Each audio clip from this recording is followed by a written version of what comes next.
نابێ لە دڵماندا ڕق و خینە بەرامبەر هیچ کەسێک لە ئیماندارانی پێشوو هەبێ بەڵکو دەبێت دوعاشیان بۆ بکەین.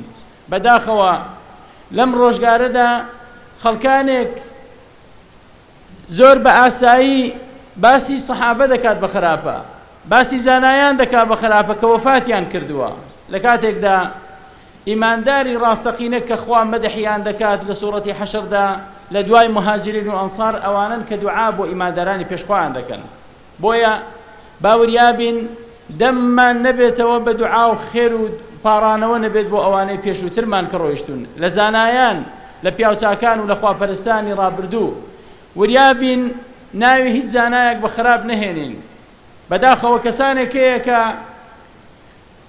زانایەکی وەکو شێخ الئیسلام ئیبن تەیمیە کە لەم ڕۆژگارە بالەوانەیە دژمنایەتێکی زۆری کردبایە، لە قسەی خراپ زیاتر بەرامبەری نایکات، و زانایانی تری وەکو محەممەدی کوڕی عەبدولوەهاب ڕەحمەتی خوای گەورەیان لێبێت و باقی زانایانی ئیسلام بە خراپە باسییان دەکات لە کاتێکدا ئیمانداران دەبێت دوعایان بۆ بکەن، دەبێت بپاڕێنەوە چونکە ئەوان ژیانی خۆیان لە پێناوی ئەم دینەدا سەرف کرد و وە کۆمەڵێک بەرهەم و کتێب و قسەی جوانیان بۆ ئێمە بەجێهێشتووە.